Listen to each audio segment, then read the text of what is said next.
Hello प्यारे मित्रों, आइए आज आपको हिस्ट्री का एक नया टॉपिक स्टार्ट कर रहे हैं हम लोग हैं।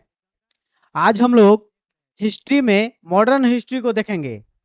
आप हिस्ट्री आपको बोरिंग सब्जेक्ट लगता होगा, लेकिन हम जिस तरह से पढ़ा रहे हैं, जिस टॉपिक को हम पढ़ा रहे हैं, वहीं से क्वेश्चंस आते हैं हिस्ट्री में है। हमको अनुभव क्यों है? क्योंकि मैंने खुद ही कई एग्जाम पास किए हैं।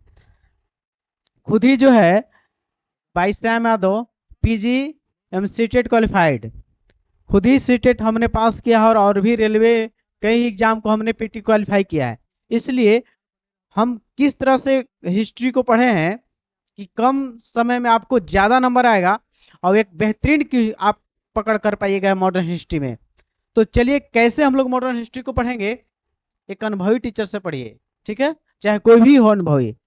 जैसे आधुनिक इतिहास किससे पढ़ना हमको क्या है, तो देखिए इंपॉर्टेंट टॉपिक इसमें क्या है सबसे देखना है, ठीक है। ऐसे तो बहुत सारे टॉपिक हैं, तो मॉडर्न हिस्ट्री ही सबसे इंपॉर्टेंट आपका है। मैक्सिमम क्वेश्चन कहाँ से आते हैं? तो मॉडर्न हिस्ट्री से आते हैं। मैक्सिमम क्वेश्चन इतिहास का कहाँ से आएगा? आधुनिक इतिहास से आएगा। 100% सिलेक्शन आपका होगा। इस तरह से जब पढ़िएगा आप टॉपिक को तो 100% सिलेक्शन होगा। इस तरह से पढ़े आप हिस्ट्री को तो आप वनडे एग्जाम आपको कोई दिक्कत नहीं होगा। वनडे एग्जाम चाहे जेपीएससी का पीटी हो, बीपीएससी का पीटी, एकदम आराम से कर पाइएगा। वनडे एग्जाम का एक रामबाण जो हम ला रहे हैं, जो सीरीज है रामबाण है वनडे एग्जाम के लिए। चुनिंदा टॉपिक को हम करवाने वाले इसमें है, आप इसको कर लेते हैं, निस्संदेह आपको हिस्ट्री में आपको कमजोर नहीं रहिएगा। आप इतिहास आपको आसान लगने लगेगा और क्वेश्चन भी कर पाइएगा। चलिए स्टार्ट करते हैं हम लोग कैसे हिस्ट्री को पढ़ेंगे हम लोग। जैसे देखिए इतिहास को हम लोग जानते हैं कि 3 सीरीज में बांटते हैं हम लोग हैं इतिहास को। आपको पता होगा इतिहास को हम लोग कितने भागों में बांट देते हैं? 3 भागों में बांटते हैं। कौन कौन? प्राचीन इतिहास, मध्यकालीन इतिहास और आपका और कौन है? एक आपका आधुनिक इतिहास है, ठीक है। चलिए देखिए इतिहास जनरल थोड़ा जान लेते हैं इसके बारे में।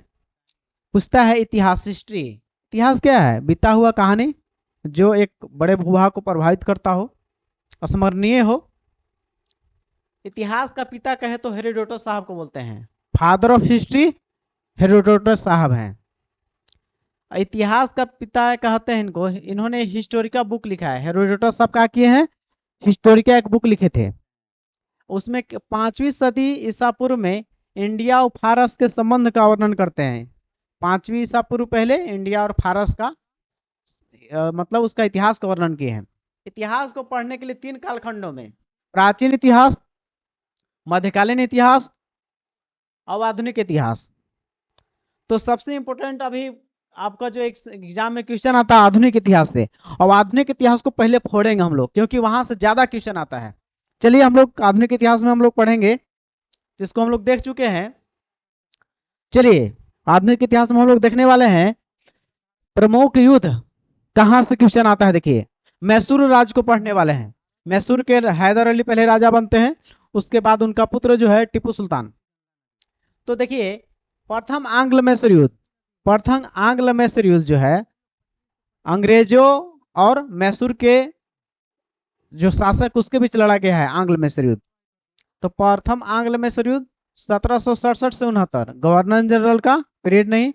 तो इसमें क्या हुआ है? इस युद्ध में मद्रास के संधि के तहत प्रथम आंग्ल मैसूर युद्ध समाप्त हुआ।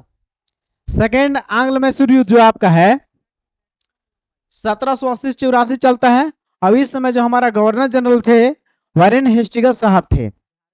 अब ये कब कैसे समाप्त होता है? मंगलौर की संधि 1784 के तहत यह समाप्त होती है। मंगलौर की संधि 1784 के तहत।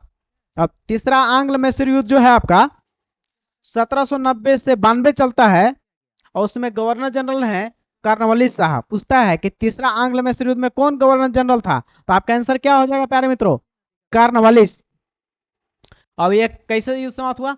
श्रीरंगपट्टनम की संधि 1792 में हुआ, उसके तहत तीसरा आंग्ल मैसूर युद्ध समाप्त हुआ। अब जो है फोर्थ आंग्ल मैसूर युद्ध, चौथा आंग्ल मैसूर युद्ध और अंतिम मैसूर युद्ध 1799 में लड़ा गया और उसमें वेलेजिली था। कौन था? वेलेजिली। वेलेजिली खुद को बंगाल के शेर कहता था। तो चौथा आंग्ल मैसूर युद्ध कब हुआ? पहले चलिए चौथा आंग्ल मैसूर युद्ध में देखिए क्या स्पेशल है, थोड़ा सा देख लेंगे। चौथा आंग्ल मैसूर युद्ध, मैसूर के शासक टीपू सुल्तान अकेले लड़ रहे थे। मैसूर अकेले था टीपू सुल्तान, और अंग्रेज के तरफ थे, अंग्रेज तो है ये थे, हैदराबाद के निजाम भी थे साथ में अंग्रेजों के साथ, और मराठा, ये तीनों एक तरफ थे, और मैसूर अकेले था बेचारा। तो ये हार जाते हैं, अब आपका अंग्रेजों की जीत हो जाती है, और मैसूर का पतन, समाप्ति, एंड एंड। अब देखते हैं मैसूर आज खत्म हो गया है। जो टीपू सुल्तान को है शेरे मैसूर कहा जाता है, बंगाल का शेर। इसका संबंध फ्रांसीसियों से अच्छा था, इसलिए अंग्रेजों को अच्छा नहीं लगता था। इसके साथ ही इसका पतन हो गया मैसूर का। अब इंपोर्टेंट युद्ध देखने वाले हैं बंगाल में, जो है बंगाल के नवाबों के साथ अंग्रेजों द्वारा लड़ा गया युद्ध को देख रहे हैं हम लोग।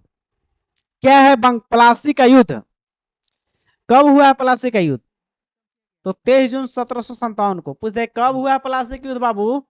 तो 23 जून 1757। पूछे कि किसके बीच लड़ा गया? तो बंगाल के नवाब सिराजुद्दौला एक तरफ थे, और अंग्रेज का नेतृत्व कर रहा था क्लाइव। तो क्या हुआ इसमें? अंग्रेज की जीत हो गई और सिराजुद्दौला की हार हो गई। क्या इसका परिणाम हुआ प्लासी के युद्ध का?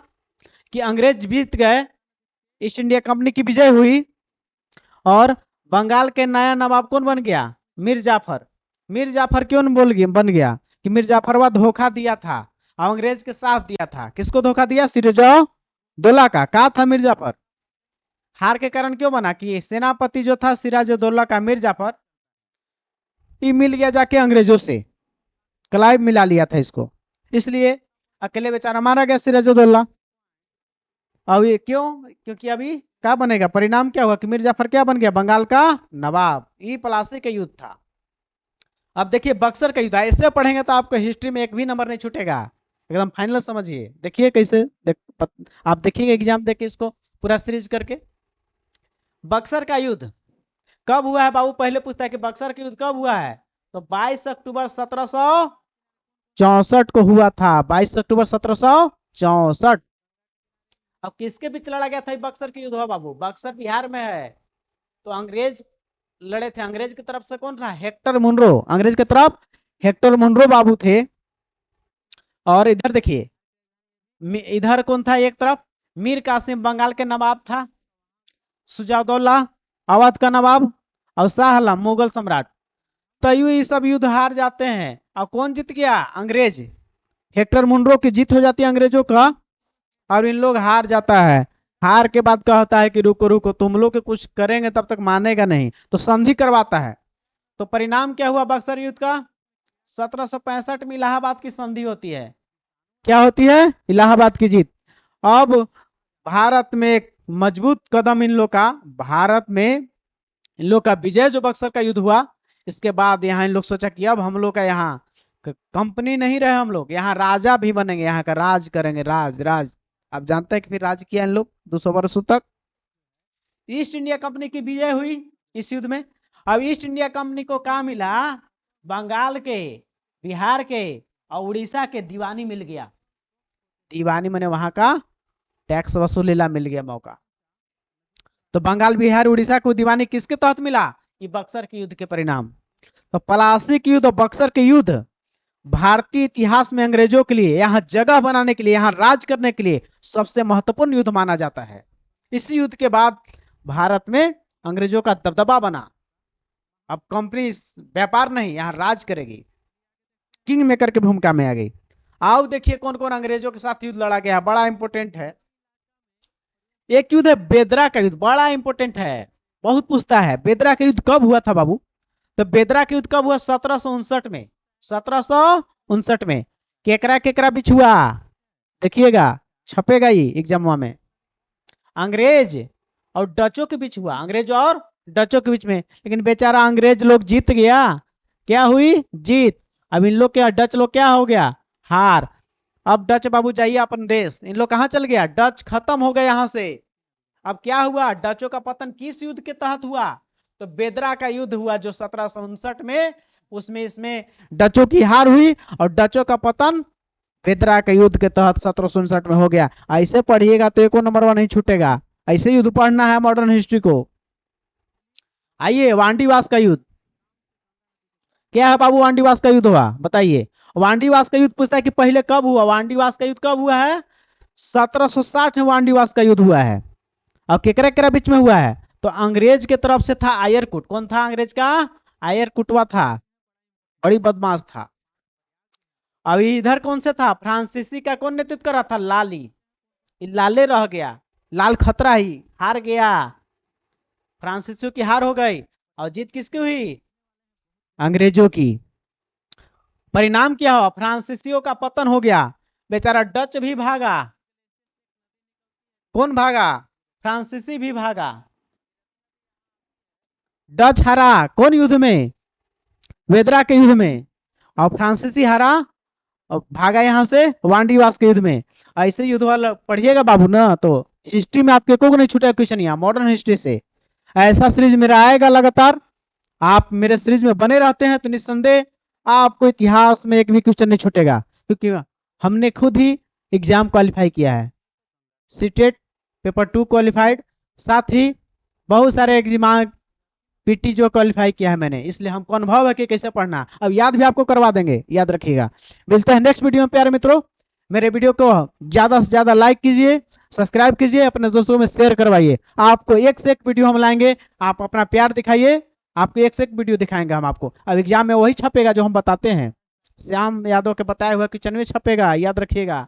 इसलिए हमको जितना मोटिवेशन दीजिएगा, सब्सक्राइब लाइक कीजिएगा, उतना ही आपको एक से एक वीडियो लाएंगे। तो प्यारे मित्रों, मिलते हैं नेक्स्ट वीडियो में, तब तक के लिए बाय बाय, धन्यवाद।